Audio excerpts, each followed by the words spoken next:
السلام علیکم ورحمۃ اللہ وبرکاتہ۔ بسم اللہ الرحمن الرحیم۔ الحمد للہ رب العالمین، والصلاة والسلام علی سید المرسلین محمد وآلہ واصحابہ اجمعین۔ اما بعد فأعوذ باللہ من الشیطان الرجیم۔ بسم اللہ الرحمن الرحیم۔ وتوبوا إلى الله جميعا أيها المؤمنون لعلكم تفلحون۔ صدق الله العلي العظيم وصدق رسوله النبي الكريم، ونحن على ذلك من الشاهدين والشاكرين، والحمد لله رب العالمين۔ رب اشرح لي صدري ويسر لي أمري واحلل عقدة من لساني يفقهوا قولي۔ سبحانك لا علم لنا إلا ما علمتنا إنك أنت العليم الحكيم۔ اللهم رب زدني علما، اللهم إنا نسألك علما نافعا، اللهم جنبنا الفواحش والمعاصي والخطايا والزلل ما ظهر منها وما بطن۔ محترم حضرات، گزشتہ جمعہ جو کچھ میں کہہ رہا تھا، میں امید کرتا ہوں کہ وہ باتیں آپ کو یاد ہوں گی۔ یاد ہے نا وہ حدیث جو امام ابو داؤد رحمۃ اللہ علیہ نے 5 لاکھ احادیث کے ذخیرے میں سے 4 حدیثوں کو منتخب فرمایا ہے۔ ان 4 میں سے دوسری حدیث میں پیش کر رہا تھا، من حسن اسلام المرء ترکہ ما لا یعنیہ، اور اس حدیث کے خلاصے کے طور پر میں نے عرض کیا تھا کہ ہمیں 4 کام کرنا ہے۔ کتنے کام کرنا ہے؟ 4 کام۔ یاد ہے نا؟ یاد ہے؟ ماشاءاللہ یاد رکھا ہے آپ نے۔ پہلا کام تو یہ کہ جتنے لایعنی فضول کام ہیں، جتنے لایعنی فضول مجلسیں ہیں، جتنے لایعنی فضول بحث ہیں، جتنے لایعنی اور فضول کام ہیں، سب کو چھوڑ دیں، اس لیے کہ وہ سب اللہ کے پاس حجت بننے والا ہے۔ اللہ تبارک و تعالیٰ نے ہم جو عمل کرتے ہیں، ہم یہ سمجھتے ہیں کہ ہمارے عمل کو کوئی دیکھنے والا نہیں ہے۔ بعض اوقات آدمی بڑی کامیابی کے ساتھ گناہ کرتا ہے، کوئی دیکھنے والا نہیں، کوئی پوچھنے والا نہیں، کوئی ٹوکنے والا نہیں، کوئی پکڑنے والا نہیں۔ ہم سمجھتے ہیں کہ ہم نے بڑی کامیابی کے ساتھ گناہ کر لیا۔ نہ، بہت بڑی غلط فہمی ہے۔ انسان جو بھی عمل کرتا ہے، اللہ تعالیٰ نے سرکاری طور پر 4 گواہ کو مقرر فرما دیا ہے۔ یہ قرآن کریم میں ہے۔ کتنے گواہ؟ 4 گواہ، سرکاری گواہ، اللہ کی طرف سے گواہ۔ چاہے رات کی تاریکی میں چھپ کر آپ کرو، اندھیری رات ہے، کوئی دیکھنے والا نہیں ہے، لیکن اللہ نے اس پر کتنے گواہ مقرر کر دیے ہیں؟ 4 گواہ مقرر کر دیے ہیں۔ کوئی نہیں بچ سکتا ہے، چاہے پہاڑ کے کھو میں جا کے کرو، جنگلوں میں کرو، سمندر کے تہوں میں کرو، جہاں جی میں آئے کرو، لیکن وہ 4 گواہ مقرر۔ کوئی بچ نہیں سکتا ہے اللہ کے گواہ سے۔ تو جب یہ ہے، میں بتاؤں گا کون سے 4 گواہ ہیں۔ تو جب یہ صورتحال ہے تو آدمی کو ہر برا کام چھوڑ دینا چاہیے نا۔ ہر کام، جو بھی برائی کا کام ہے، بیکار کا کام ہے، فضول کا کام ہے، غیبت کا کام ہے، ان کے بارے میں برائیوں کی بات ہے، ہر بات کو کیا کرنا چاہیے؟ چھوڑ دینا چاہیے۔ اب جو وقت بچا اس میں کیا کرنا چاہیے؟ اللہ کا ذکر کرنا چاہیے۔ میں نے کہا ذکر کا مطلب نماز ہی نہیں ہے، بلکہ ہر وہ کام جو آدمی شریعت کے دائرے میں کرے گا، وہ دنیا کا کام بظاہر ہو پھر بھی وہ دین کا کام ہوگا، اللہ کا ذکر ہوگا۔ ایک آدمی دکان میں دکانداری کر رہا ہے، لیکن اللہ کو حاضر و ناظر رکھ کر کے شریعت کے دائرے میں حلال حرام کو سامنے رکھ کے کرتا ہے، وہ تجارت بھی اس کے لیے عبادت ہے۔ بیکار بیٹھا ہے آدمی، تسبیحات پڑھ لے، کلمہ پڑھ لے، قرآن شریف کی تلاوت کر لے، درود شریف پڑھ لے، ذکر و اذکار کر لے، دین کی بات کر لے، دین کی بات کا مذاکرہ کر لے۔ آدمی کرنا چاہے تو اتنی ساری بات ہے، ان سارے کام کی باتوں کو چھوڑ کے آدمی غیبتوں میں پڑ جاتا ہے، دوسروں کی برائیوں میں پڑ جاتا ہے۔ تو دوسرا کام کیا کرنا ہے؟ اللہ کا ذکر کرنا ہے۔ اور تیسرا کام یہ کرنا ہے کہ جو بھی کام کرنا ہے اللہ کی رضا کے لیے کرنا ہے۔ یاد رکھو، دین کا کام بھی آدمی اگر اللہ کی رضا نہیں ہے وہ بھی وبال بن جائے گا۔ مثال کے طور پر یہ تقریر میں کر رہا ہوں، آپ حضرات سن رہے ہیں، یاد رکھیے تقریر کے لیے نہیں ہوا کرتی ہے۔ جیسے اذان کے لیے نہیں ہے، اذان تو دی جاتی ہے نا، اذان کے لیے نہیں ہے نا، کئی کے لیے ہے؟ نماز کے لیے ہے۔ اذان کا مقصد کیا ہے؟ نماز کے لیے بلانا ہے۔ اذان کے لیے نہیں ہے، اذان کا مقصد نماز کے لیے بلانا ہے۔ ایسی نماز کے لیے نہیں ہے، نماز کا مقصد ہے کہ آدمی کے دل میں تقوی آ جائے۔ عبادت کے لیے نہیں ہے، عبادت اس لیے ہے تاکہ آدمی کے اندر تواضع آ جائے۔ تو ایسے ہی یہ بیان کے لیے نہیں ہے، بیان کس لیے ہے؟ ہماری اصلاح کے لیے ہے کہ قرآن و حدیث کی روشنی میں جو باتیں ہماری زندگی میں غیر غلط باتیں اس کو چھوڑنا ہے، اور پھر شریعت کے دائرے میں ہم کو اللہ کی رضا کے لیے ہر کام کرنا ہے۔ تو اللہ کی رضا کے لیے ہر کام کرنا تیسری بات ہے۔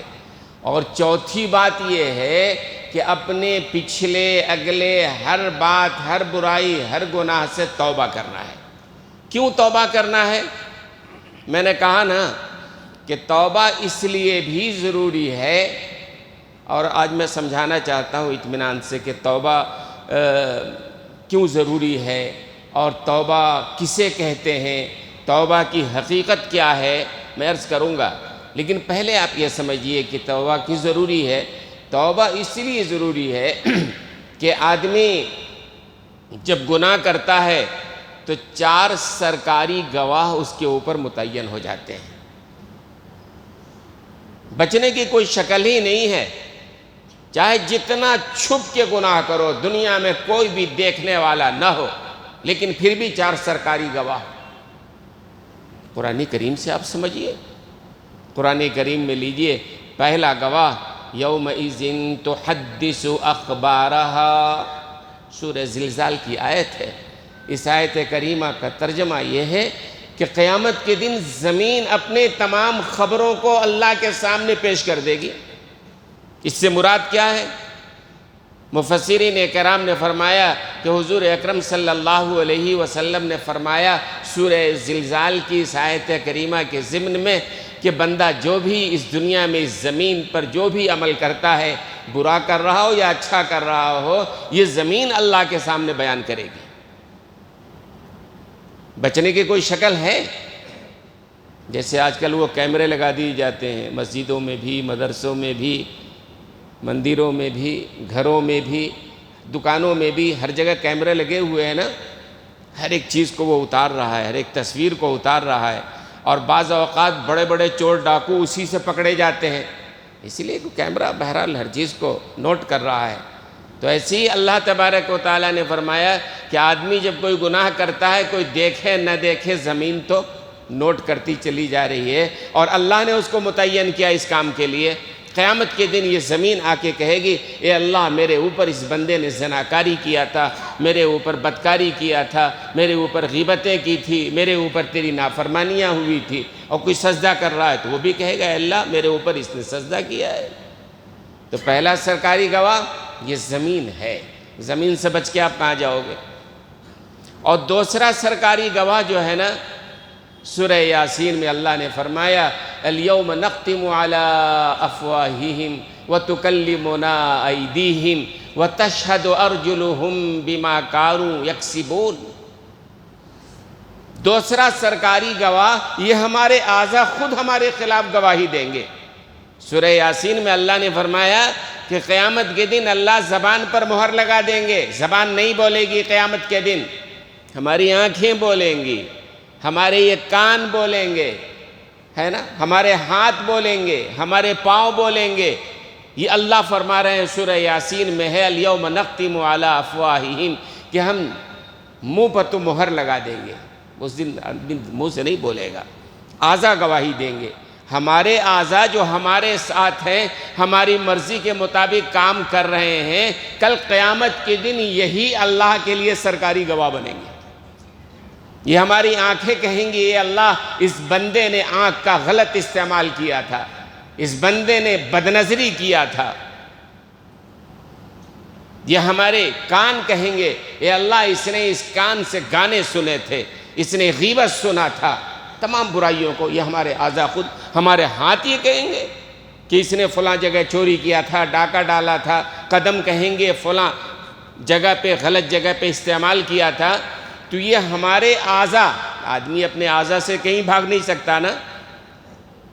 تو ایک تو زمین، آدمی جہاں گناہ کرتا ہے بچنے کی کوئی شکل نہیں ہے، زمین اللہ کے سامنے گواہی دے گی۔ اور دوسرے ہمارے اعضاء، ہمارے ہاتھ، ہمارے پاؤں، ہماری آنکھ، ہمارے کان، یہ ہر چیز اللہ کے سامنے گواہی دیں گے اے اللہ اس بندے نے یہ گناہ کیا۔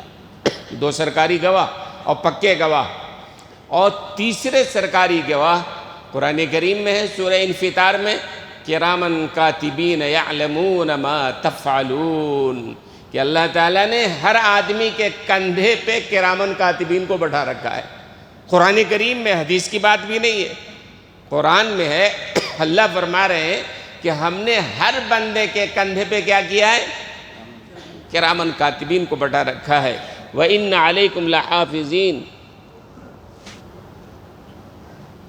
اللہ تعالیٰ فرما رہے ہیں کہ ہم نے تمہارے اوپر نگراں مقرر کر دیا ہے۔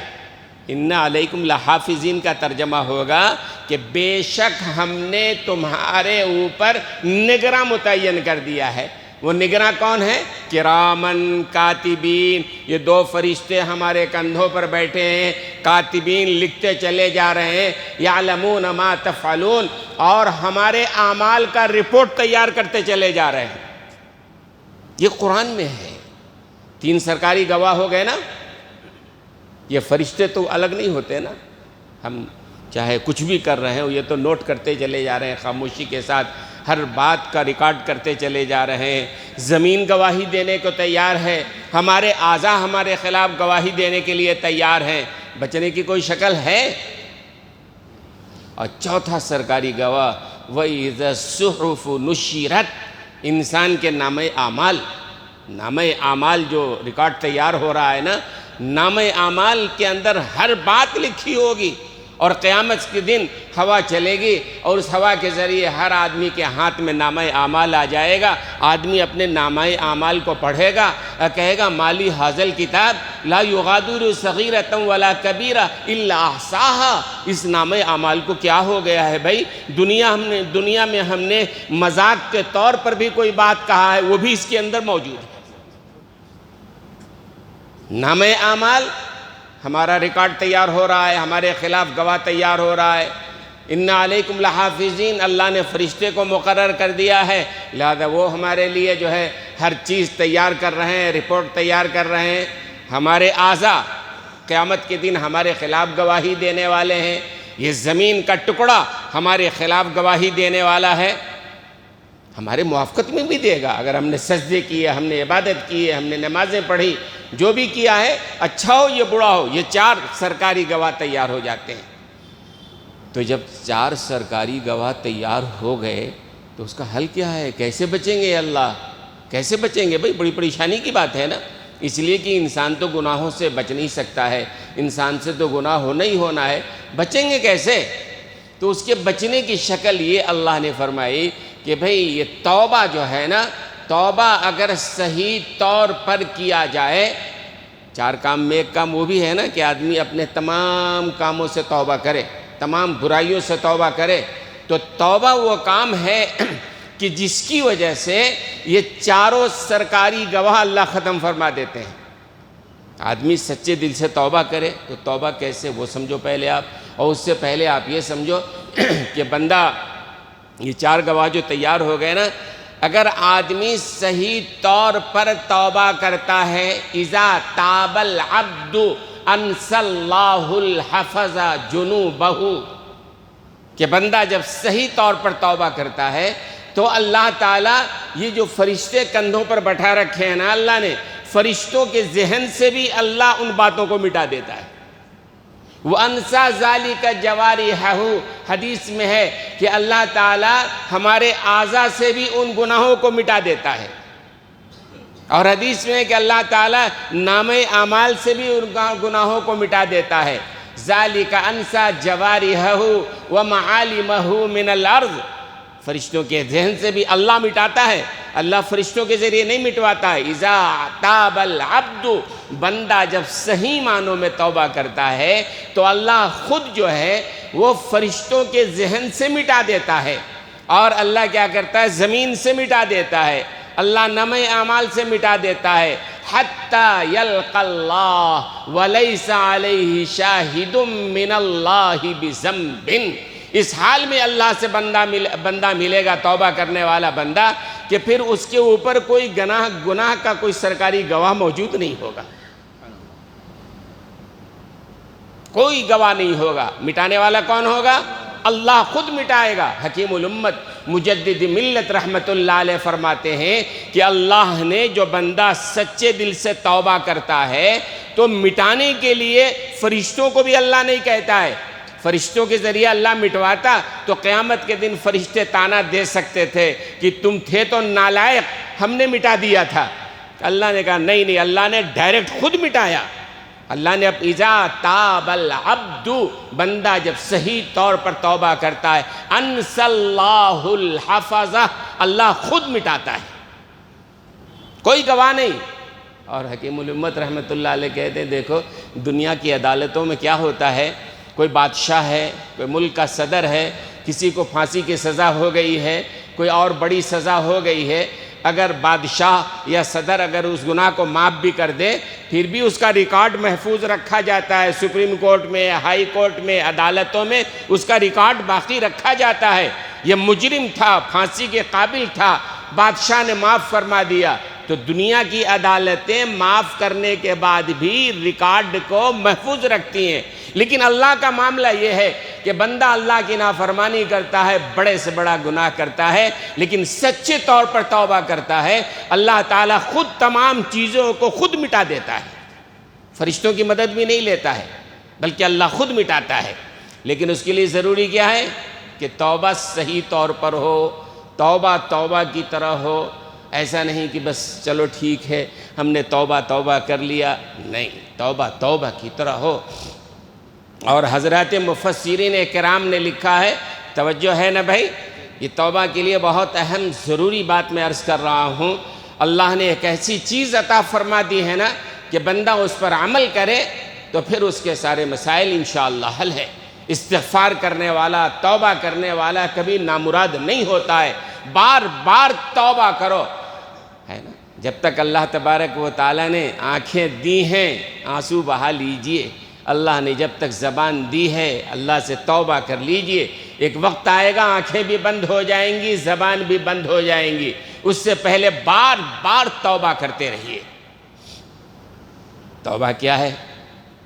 حضرات مفسرین کرام نے لکھا ہے، محدثین کرام نے لکھا ہے کہ توبہ اصل میں اللہ کے حقوق میں ایک شرط ہے، اور اللہ کے حقوق میں 3 شرطیں ہیں، اور بندوں کے حقوق میں ایک شرط ہے. اگر ان شرطوں کے ساتھ توبہ ہے تو توبہ ہے، اللہ کے ہاں مقبول ہے. کیا ہے؟ سب سے پہلی بات تو اللہ کے حق میں یہ ہے، آدمی جب توبہ کر رہا ہو نا تو سب سے پہلی بات یہ ہے کہ اپنے گناہ کو گناہ سمجھے کہ واقعی میں نے گناہ کیا، واقعی ہم نے اللہ کی نافرمانی کی ہے، اور اس پر ندامت ہو، شرمندگی ہو.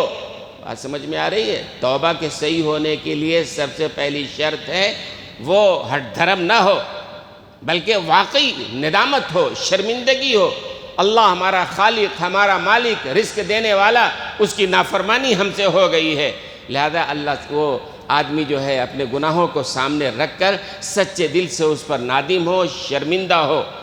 اور دوسری بات یہ ہے کہ اس گناہ سے فوراً الگ ہو جائے، گناہ کو فوراً چھوڑ دے وہ۔ ان یقلع عن المعصیہ، جو گناہ کر رہا ہے، جس سے توبہ کر رہا ہے، اس گناہ سے فوراً الگ ہو جائے۔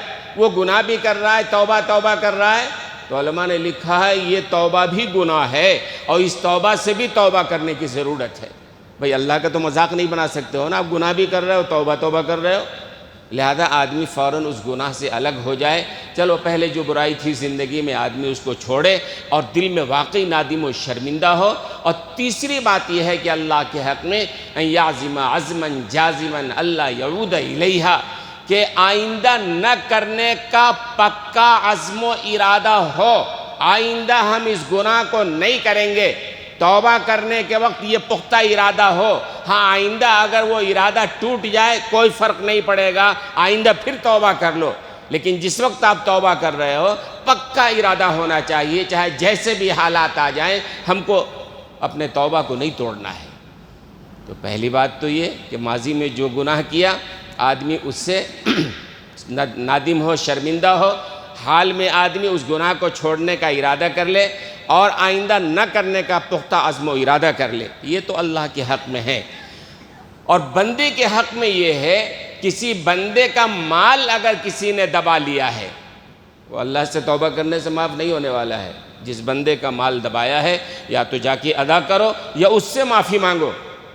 کسی کی غیبت کر لی ہے، اللہ نہیں معاف کریں گے، جس کی غیبت کی ہے جا کے اس سے معافی مانگو کہ ہم سے آپ کی غیبت ہو گئی ہے، معاف فرما دیجئے۔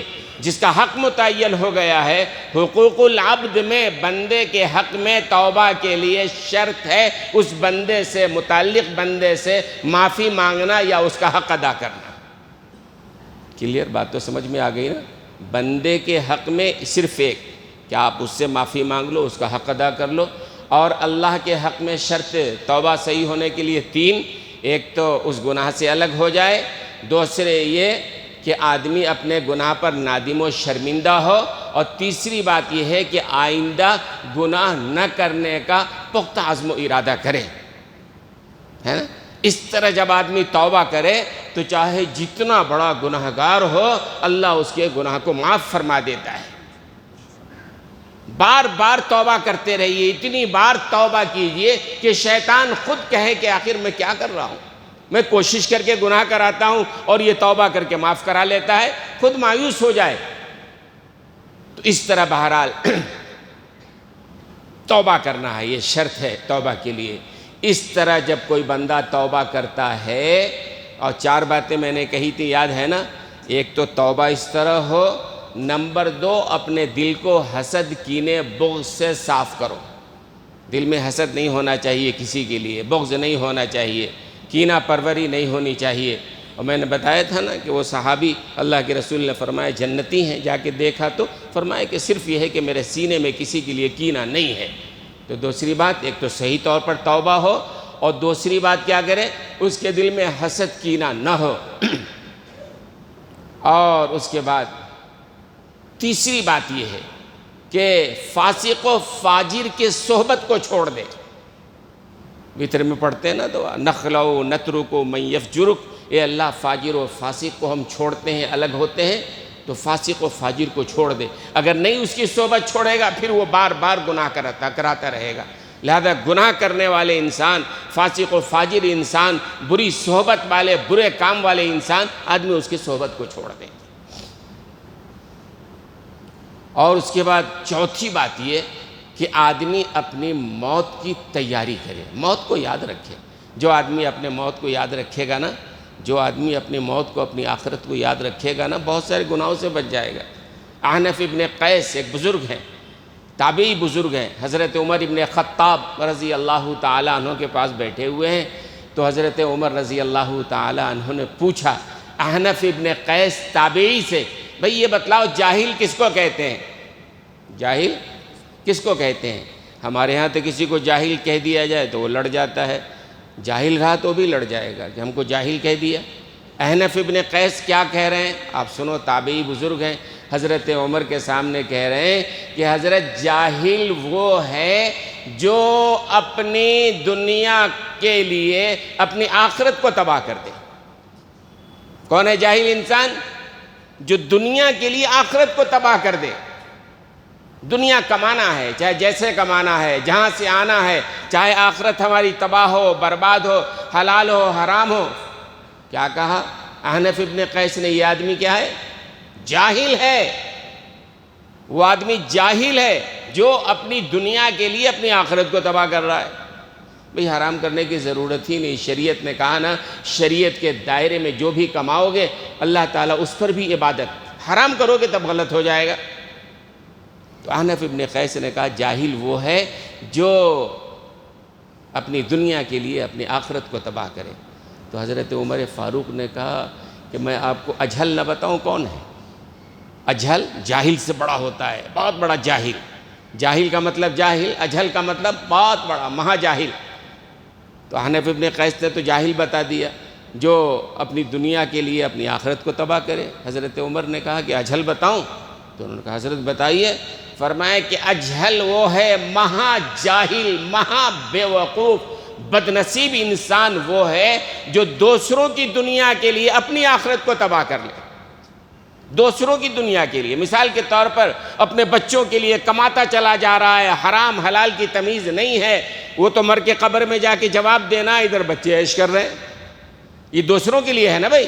ایک تو آدمی اپنے پیٹ کے لیے، اپنی زندگی کے لیے کر رہا ہے، ایک ہے آدمی کما رہا ہے اپنی ذریت کے لیے، اپنے وارثین کے لیے، اپنے اولاد کے لیے، اور دین و دنیا کی تمیز نہیں کر رہا ہے۔ اجہل انسان ہے، بے وقوف انسان ہے۔ حضرت عمر ابن خطاب کہہ رہے ہیں بے وقوف انسان ہے جو دوسروں کی دنیا کے لیے اپنی آخرت کو تباہ کر لے رہا ہے۔ مرو گے تو جواب تم کو دینا پڑے گا، کہاں سے کمایا، اور وہ بچے عیش کر رہے ہیں۔ فرمایا کہ یہ چار بات اگر ہوگی نا، چار باتیں میں نے کہی نا، اس طرح توبہ کرے گا آدمی تو اللہ چار انعام اس کو عطا فرماتے ہیں۔ کتنے انعام؟ چار انعام۔ آدمی جب سچے دل سے ان چار شرطوں کے ساتھ جو میں نے آپ کو بتایا ابھی، کہ دل میں حسد نہ ہو، کینہ نہ ہو، بغض نہ ہو، پھر آدمی جو ہے بری صحبتوں کو چھوڑ دے اور موت کو یاد رکھ کے آدمی توبہ کرے، یہ چار کام کرے گا نا تو اللہ بدلے میں چار چیز دیں گے۔ سب سے پہلے تو اللہ التائب حبیب اللہ، حدیث میں آتا ہے جو ان شرطوں کے ساتھ توبہ کرتا ہے اللہ اس کو اپنا دوست بنا لیتے ہیں۔ ہے نا بہت بڑا انعام؟ حدیث میں التائب حبیب اللہ، جو ان شرطوں کے ساتھ توبہ کرے گا اللہ تعالیٰ اس کو دوست بنا لیتے ہیں، اللہ کی دوستی مل جاتی ہے اور اللہ کی رضا مل جاتی ہے۔ پھر آگے کیا چاہیے؟ دنیا کا بھی اصول ہے نا کہ دنیا میں بھی آدمی اس سے دوستی لگا کے رکھتا ہے جس کے بغیر اس کا کام نہیں چلتا ہے۔ بھئی یہ فلاں صاحب ہے، ان کے بغیر کام نہیں چلتا، دوستی لگا کے رکھتا ہے۔ کوئی آدمی اگر ایسا ویسا ہو تو پولیس والوں سے دوستی لگا کے رکھتا ہے کہ ضرورت پہ کام آئے۔ ایسی بڑے کوئی آدمی ہے اگر بڑا عہدیدار ہے، اس سے دوستی لگا کے رکھتا ہے تاکہ کام ہمارا چلے۔ اللہ سے بڑا کون ہو سکتا ہے بھائی؟ اللہ سے دوستی لگا لو نا، مسئلہ ہی حل ہے۔ التائب حبیب اللہ، دوستی لگانا ہے تو اللہ سے دوستی لگاؤ، دنیا کا بھی سارا مسئلہ حل ہے، آخرت کا بھی مسئلہ حل ہے۔ تو التائب حبیب اللہ، جو آدمی توبہ کرے گا اس کو کیا ملے گا؟ اللہ کی دوستی ملے گی، اللہ کا رضا ملے گا۔ اور دوسرا جو انعام ملے گا، التائب من الذنب کمن لا ذنب لہ، جو آدمی صحیح شرطوں کے ساتھ توبہ کر لیتا ہے نا، گناہوں سے ایسا پاک ہو جاتا ہے جیسا اس نے کبھی گناہ کیا ہی نہیں ہے۔ شرطوں کے ساتھ توبہ کرتا ہے، اللہ زمین سے بھی بھلا دیتے ہیں، فرشتوں کے ذہن سے بھی بھلا دیتے ہیں، نامہ اعمال سے بھی مٹا دیتے ہیں، اللہ تعالیٰ بالکل ختم، گویا کہ آج ہی پیدا ہو کے دنیا میں آیا ہے۔ التائب من الذنب کمن لا ذنب لہ، جو آدمی ان شرطوں کے ساتھ توبہ کرے گا تو اللہ تعالیٰ کیا کریں گے اس کو؟ بالکل ایسا پاک و صاف جیسا اس نے کوئی گناہ کیا ہی نہیں، آج ہی پیدا ہوا ہے وہ، لیکن شرط کے ساتھ ہونا چاہیے۔ اور تیسری بات یہ ہے کہ اللہ تیسرا انعام یہ عطا فرماتے ہیں، ان عبادی لیس لک علیہم سلطان، جو بندہ صحیح معنوں میں صحیح طریقے پر توبہ کرتا ہے، اللہ تعالیٰ شیطان کا قابو اس پر نہیں چلنے دیتے ہیں۔ اللہ کہتے ہیں مردود، میرے اس توبہ کرنے والے بندے پر ہم تم کو قابض نہیں ہونے دیں گے۔ مطلب یہ ہے کہ آئندہ گناہ نہیں کرے گا، یہ مطلب نہیں ہے۔ مطلب اگر گناہ کرے گا بھی بندہ، وہ اللہ اس کو توبہ کی توفیق عطا فرمائیں گے، وہ شیطان اس پر قابض حاوی نہیں ہونے پائے گا۔ تیسرا انعام، سچے دل سے جو توبہ کرتا ہے، اللہ تعالیٰ شیطان کے زور کو، قبضے کو اس پر سے توڑ دیتے ہیں۔ ان عبادی لیس لک علیہم سلطان، یہ میرے بندے ہو گئے ہیں جو سچے دل سے معافی مانگنے والے ہیں، شیطان کا اس پر زور نہیں رہے گا۔ اور چوتھا انعام یہ ہے کہ جو بندہ صحیح طور پر توبہ کرتا ہے نا، تو قرآن کریم میں ہے تتنزل علیہم الملائکہ الا تخافوا ولا تحزنوا وابشروا بالجنۃ التی کنتم توعدون۔ موت کے وقت مرنے سے پہلے اللہ تعالیٰ فرشتوں کو بھیج کر اس کو خوشخبری سنا دیں گے کہ تم نے اللہ سے توبہ کیا ہے، اللہ نے توبہ قبول کیا ہے، تم اللہ کے محبوب ہو، اللہ کے دوست ہو، اللہ راضی ہے، تم کو غم کرنے کی ضرورت نہیں ہے، خوشی کے ساتھ اللہ کے پاس چلو۔ وَأَبْشِرُوا بِالْجَنَّةِ الَّتِي، اللہ نے تمہارے لیے جنت کا انتظام کر رکھا ہے۔ تو چار طریقے سے آدمی توبہ کرے گا تو چار انعام اللہ عطا فرمائیں گے، ہے نا؟ یاد ہے ایک صاحب یہاں بیٹھے ہیں، مجھ سے انہوں نے کہا تھا بہت پہلے کہ توبہ کے بارے میں آپ کہیے، تو توبہ کی بات بھی آ گئی۔ توبہ ان شرطوں کے ساتھ ہونا چاہیے، اور یاد رکھ لینا صرف جان لینا کافی نہیں ہے۔ مولانا تقریر کر دیے، معلوم ہو گیا کیسے توبہ کیا جاتا ہے، مسئلہ حل ہو جائے گا۔ ڈاکٹر بول دے گا یہ بیماری ہے، یہ دوا ہے، اس کے بول دینے سے شفا مل جائے گی؟ اس دوا کو استعمال کرنا پڑے گا۔ ہم نے جو بتایا ہے اگر یاد رکھ کے آپ اس کا استعمال کریں گے تو اللہ وہ انعام عطا فرمائیں گے جو اللہ کا وعدہ ہے۔ اللہ کا وعدہ جھوٹا نہیں ہے۔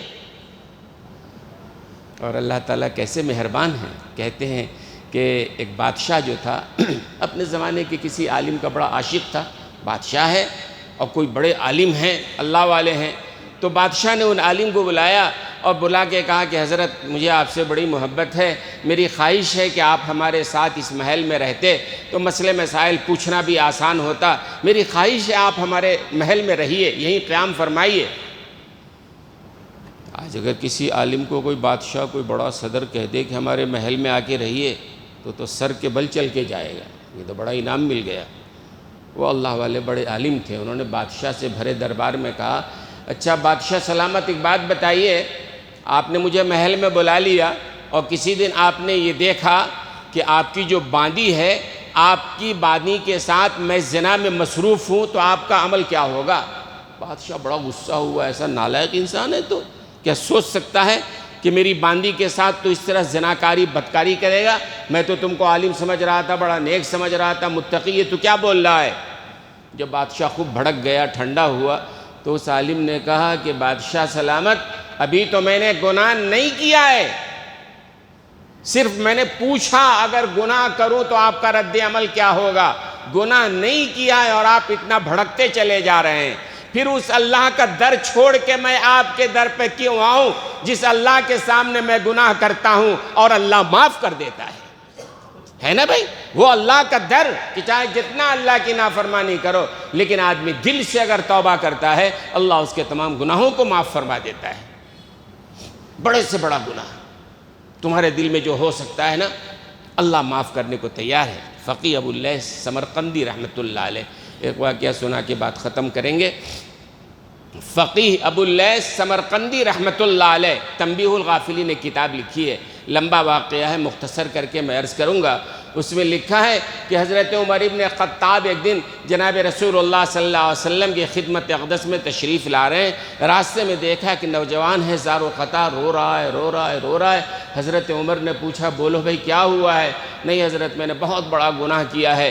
رونے کی کیفیت ایسی تھی حضرت عمر بھی رونے لگے۔ تو اس نوجوان نے کہا کہ حضرت آپ جناب رسول اللہ صلی اللہ علیہ وسلم کے پاس جا رہے ہیں، آپ میرے بارے میں کچھ سفارش فرما دیجئے تاکہ اللہ گناہ معاف فرما دے۔ حضرت عمر گئے رسول اللہ صلی اللہ علیہ وسلم کے پاس، تو حضرت عمر بھی رو رہے تھے اس نوجوان کی زار و قطار رونے کو دیکھ کر۔ حضور نے پوچھا عمر کیوں رو رہے ہو؟ کہا یا رسول اللہ میں آ رہا تھا آپ کے پاس، راستے میں ایک نوجوان ملا تھا، بڑا مضطرب بے قرار رہا، زار و قطار رو رہا تھا، اس نے کوئی بڑا گناہ کیا ہے، آپ سے سفارش۔ تو اللہ کے رسول نے فرمایا عمر بلاؤ اس کو۔ حضرت عمر ابن خطاب نے بلایا۔ جب وہ نوجوان آیا تو اللہ کے رسول کے پاس بھی زار و قطار رو رہا ہے۔ اللہ کے رسول نے پوچھا اللہ کے بندے گناہ کیا ہے بتاؤ۔ یا رسول اللہ بہت بڑا گناہ ہے۔ تو حضور اکرم صلی اللہ علیہ وسلم نے پوچھا یہ بتاؤ اللہ کا عرش بڑا ہے کہ تمہارا گناہ بڑا ہے؟ اس نے کہا نہیں میرا گناہ بڑا ہے۔ پھر حضور نے کہا بتاؤ اللہ کی کرسی بڑی ہے کہ تمہارا گناہ بڑا ہے؟ اس نے کہا نہیں میرا گناہ بڑا ہے۔ پھر حضور نے پوچھا کیا تم نے شرک کیا ہے؟ کہا نہیں یا رسول اللہ اس سے بڑا گناہ کیا ہے۔ کسی کو قتل کیا ہے؟ کہا نہیں اس سے بھی بڑا گناہ ہے۔ ارے بھئی ہے کیا گناہ وہ تو بتاؤ آخر۔ تب اس نے ڈرتے ہوئے کہا یا رسول اللہ میں ایک زمانے سے کفن چوری کا کام کرتا ہوں۔ مردے جب قبر میں دفن ہو جاتے ہیں رات میں قبر کھود کے میں کپڑے اتار لیتا ہوں اور بیچ کر کے اپنی زندگی کے کام چلاتا ہوں۔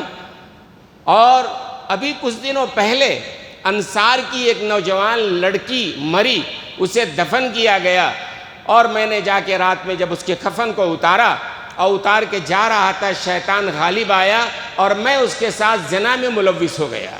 اس مردار اس نوجوان انصار کی لڑکی کے ساتھ کپڑے اتارے اور شیطان نے مجھے زنا کرایا، اور زنا سے فارغ ہو کے لوٹنے لگا تو مجھے ایسا لگا کہ آواز آ رہی ہے اس لڑکی سے کہ تم نے مجھے مردوں کے مجمع میں ننگا کر دیا اور قیامت کے دن میدان حشر میں حالت جنابت میں اٹھنے پر مجبور کر دیا ہے۔ یا رسول اللہ صلی اللہ علیہ وسلم اس کے الفاظ و آواز، یہ گناہ میرا چین، میرا سکون، میرا اطمینان سب برباد، اور میں واقعی تو حضور اکرم صلی اللہ علیہ وسلم نے فرمایا کہ ہاں گناہ تو واقعی بہت بڑا گناہ ہے۔ جب سنا تو اس نوجوان نے کہا کہ اللہ کے رسول خفا ہیں، کہیں کوئی اور الفاظ نے زبان مبارک سے نکل جائے۔ حضور کے پاس سے نکل گیا، پہاڑوں میں چلا گیا اور وہاں جا کے اللہ کے سامنے روتا رہا، 40 روز تک روتا رہا۔ اے اللہ تیرے نبی کے در پہ گیا تھا، انہوں نے بھی کہہ دیا بڑا گناہ ہے، میں کہاں جاؤں، گناہ تو ہو گیا نا، اب کہاں جاؤں، کیا کروں؟ 40 سال تک رویا، 40 دن روتا گڑ گڑاتا رہا۔ تو اللہ نے جبریل امی کو جناب رسول اللہ صلی اللہ علیہ وسلم کے پاس بھیجا۔ جبریل امی آئے، اللہ نے سلام کہا ہے اور اللہ نے پوچھا ہے کہ آپ میرے بندوں کو پالنے والے ہیں کہ میں پالنے والا ہوں؟ اللہ کے رسول نے فرمایا نہیں مجھے بھی اور ساری مخلوق کو اللہ پالنے والا ہے۔ پھر پوچھا اللہ نے کہ آپ پیدا کرنے والے ہیں مخلوق کو یا میں پیدا کرنے والا ہوں؟ سرکار نے فرمایا کہ نہیں مجھے بھی اور ساری مخلوق کو اللہ پیدا کرنے والے ہیں۔ پھر جبریل امین نے کہا اللہ پوچھ رہے ہیں کہ میرے بندوں کو مجھے معاف کرنا ہے یا آپ کو معاف کرنا ہے؟ اللہ کے رسول نے فرمایا کہ اللہ کو معاف کرنا ہے۔ فرمایا پھر سنیں وہ بندہ جو آپ کے پاس آیا تھا اور چلا گیا، 40 روز تک روتا رہا، میں نے اس کے توبہ کو قبول کر لیا ہے اور اس کے گناہ کو میں نے معاف کر دیا ہے۔ حضور اکرم صلی اللہ علیہ وسلم نے آدمی کو بھیج کے بلایا اس کو کہ آؤ بھائی اللہ نے تمہارے توبہ کو معاف فرما دیا ہے اور اللہ نے تمہارے توبہ کا اعلان فرما دیا ہے۔ تو آپ دیکھ رہے ہیں کتنا بڑا مجرم انسان ہے، کتنا بڑا گناہ ہے۔ تصور کر سکتے ہیں آپ مردار کے ساتھ بدکاری، کفن کی چوری، لیکن آدمی سچے دل سے رو گر گرا کے توبہ کرتا ہے، اللہ ایسے کے توبہ کو بھی قبول فرما لیتا ہے۔ تو اللہ تو بڑے کریم ہیں، بڑے رحیم ہیں، توبہ کرنے کے انتظار میں رہتے ہیں۔ ہماری غفلت ہے کہ ہم توبہ نہیں کرتے ہیں۔ انشاءاللہ اپنے گناہوں سے توبہ کریں گے نا، اور ان شرطوں کے ساتھ جو میں نے کہا ہے آپ انشاءاللہ اس طرح توبہ کریں گے اور اپنے وقت کو بچائیں گے تو اس حدیث پر عمل ہوگا۔ اللہ تبارک و تعالی ہماری دنیا اور آخرت کو بہتر بنائے گا۔ وآخر دعوانا الحمدللہ رب العالمین۔